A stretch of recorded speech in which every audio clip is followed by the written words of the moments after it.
In the sprawling, forgotten outskirts of Belwick City stood the Gravenhurst Grand Hotel, a place long abandoned by travelers, yet stubbornly alive in the memories of those who feared it. Time had chipped away at its marble floors, shattered its crystal chandeliers, and peeled its luxurious wallpapers like rotted skin. People whispered terrible things about the hotel, naming it a maze of nightmares, claiming its halls shifted, its shadows breathed, and its rooms remembered more than they should.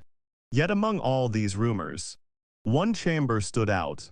Room 999's. Even in its prime, guests avoided it. Staff refused to enter it. Management sealed it permanently. Someone once said the room was built over something unnatural. Others said the architect vanished inside it. But no one's, not even the oldest records, could explain the truth of what lived inside that room. And no one ever tried. Until Adrian Caldwell arrived. Adrian was not some reckless explorer or thrill-seeking teenager. He was a researcher with a stubborn obsession. His father, Henry Caldwell's, had vanished 20 years earlier during an investigation of the same hotel. Adrian had been barely 6, but he remembered the night vividly.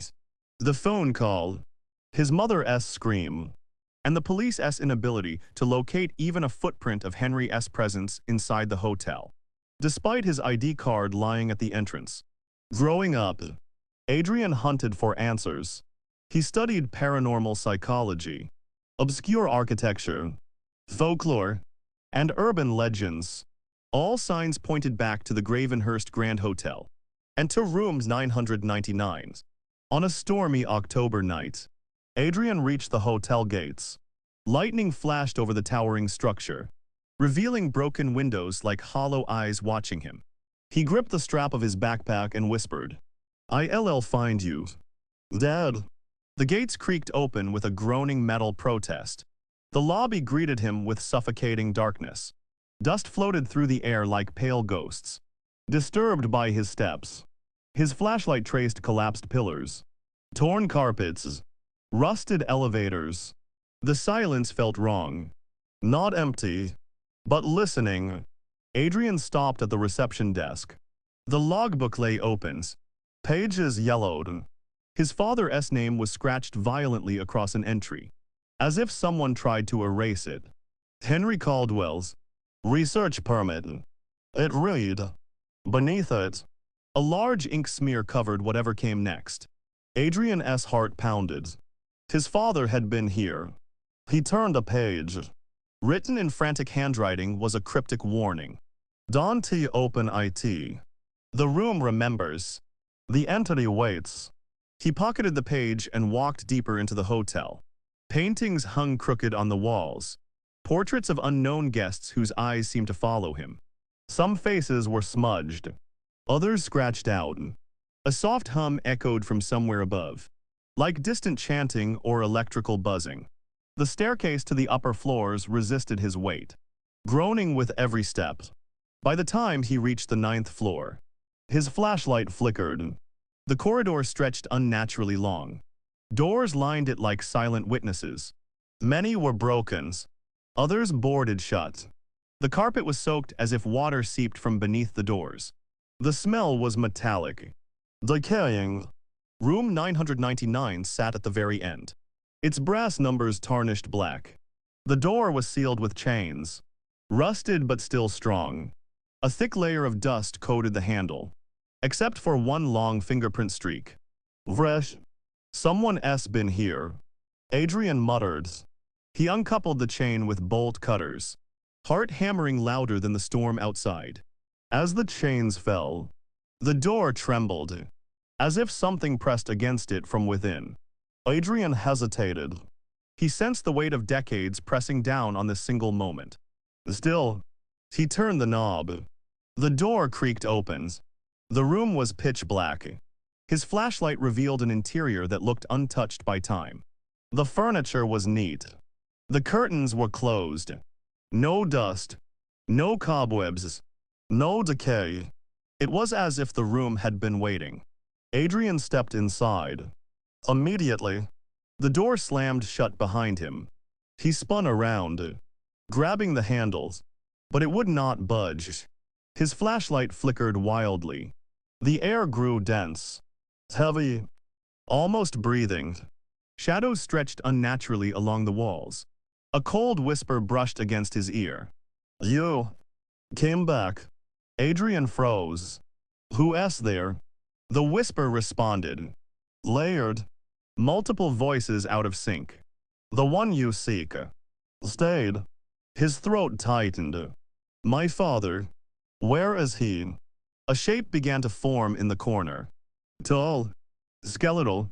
Its limbs too long. Its posture hunched. Darkness clung to it like living armor. Its eyes were hollow, yet glowing faintly with a sickly green light. It took a step forward, and the room pulsed with an unseen force. Adrian backed away. "What are you?" The entity tilted its head. "I am the remembrance, the echo, the forgotten hunger. I feed on what enters. Your father was delicious." "No," Adrian screamed. "He can be dead." The creature's mouth stretched unnaturally. "He is not dead. Not alive. He is memory. And memory is mine." Suddenly, the walls convulsed. The furniture dissolved into swirling shadows. The floor rippled like liquid. The room was changing shape, twisting into a grotesque maze of doors and hallways. Adrian's pulse skyrocketed. Room 999 was no room. It was a living, hungry dimension. The entity lunged. Adrian dodged, sprinting into one of the shifting hallways. The walls slammed shut behind him, trapping him inside an endless corridor lit by flickering ceiling lamps. He felt something cold brush his neck, whispering his name. He ran faster. The hallway opened into a large chamber filled with mirrors. Dozens of Adrians stared back at him, but their reflections were distorted. Some with hollow eyes, some with gaping mouths, some mimicking movements he hadn't made. One reflection whispered, "Turn back before it takes you too." Another reflection hissed, "Stay. Become us." Adrian smashed a mirror with his flashlight. Instead of glass, a black liquid oozed from the cracks. The floor liquefied, pulling him down like quicksand. He struggled, gasping for breath as tendrils of darkness wrapped around his limbs. Then, a voice broke through the suffocating terror. "Adrian, run!" He froze. His father's voice. "Dad!" He shouted. The darkness loosened just enough for him to escape. He stumbled forward into another corridor, this one filled with old photographs pinned to the walls. Each photo showed room 999 at different times. 1922, 1940, 1965, 1981, each depicting a different person standing inside the room, face twisted in terror. At the end of the hallway was a photo dated the year his father disappeared. Henry Caldwell's. Adrian's breath caught.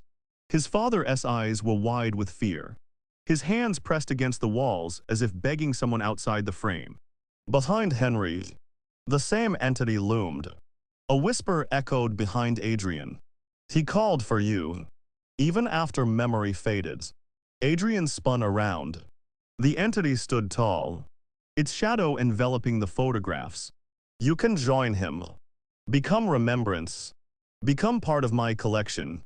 Adrian clenched his fists. "Show me my father." The entity extended a clawed hand. The hallway split open, revealing a swirling void filled with countless whispering faces. Trapped, distorted, floating like fragments of consciousness. Among them, Adrian saw Henry. Aged, exhausted, half-formed, reaching out. "Adrian's." Henry's voice trembled. "Get out. Leave me. This place." The entity tightened its grip on Henry's spectral form, pulling him back. "He is mine. He came willingly. For knowledge. Just like you." Adrian rushed forward, trying to grab his father, but the void slammed shut. The entity's laughter shook the walls. "You cannot save what is already remembered. But Adrian refused to give up. He ran again, searching for something, anything, that could fight the creature or disrupt the room. He found himself in what looked like the hotel's original blueprint chamber. Crude architectural sketches nailed to wooden boards. But the central drawing terrified him. Room 999 was not drawn like the others. Instead of straight walls, it was depicted as a spiraling vortex, scribbled with frantic notes. Do not build this room. IT breathes. IT watches. IT awaits. A journal lay beneath the sketches. Adrian grabbed it. It belonged to the architect, Jonathan Gravenhurst. The entries grew increasingly frantic. They forced me to complete room 999. I hear something whispering from beneath the foundation. It tells me to open the walls, to feed it. It wants memories, souls. I must seal it. I must stop it. If anyone enters, they can never leave. The last entry was smeared, as if written in terror. The entity has no form. Until you enter, then it becomes what you fear most. Adrian lowered the journals. His deepest fear was losing his father. The entity had used that. A sudden vibration shook the chamber. The entity crawled from the ceiling, limbs contorted and stretching. There is no escape. You belong to the room. Adrian gripped the journal. This room was built, but it can be unbuilt. The entity screeched. Lunging forward, Adrian dodged, grabbing a broken metal rod from the floor. He jammed it into the wall. The wall cracked, and the room howled. The dimension trembled violently. Adrian swung again, tearing the walls apart. The labyrinth began collapsing. The void screamed. Memories spilled like liquid shadows. The entity thrashed in fury. Stop! You cannot destroy what remembers. Adrian shouted. I am not destroying you. I am erasing the room. He tore down another section of the wall. Light burst through the cracks. Daylight. Real daylight. The hotel's structure trembled in the real world, responding to the destruction of the dimension inside. The entity lunged one final time. Adrian drove the metal rod into its core. The creature shrieked, a sound that shattered the mirrors, the voids, the corridors. Its form disintegrated into ash like fragments of shadow. The entire dimension collapsed. Adrian was thrown through the blinding light. When he opened his eyes, he lay in the 9th floor hallway of the real hotel. Room 999's door hung open. Empty. Lifeless. A normal room at last. He stumbled inside. No shadows. No entities. No dimensions. Just an abandoned hotel room. On the floor lay something small. A worn photograph. Henry Caldwell smiling, holding Adrian as a child. On the back, if I Don T return, Don T follow me. Live for me. Tears blurred Adrian's vision. Goodbye, Dad. He stepped out of room 999. As he walked down the hallway, the door slowly creaked shut behind him, but only because of the breeze, not because of something inside. The entity was gone, or so he believed.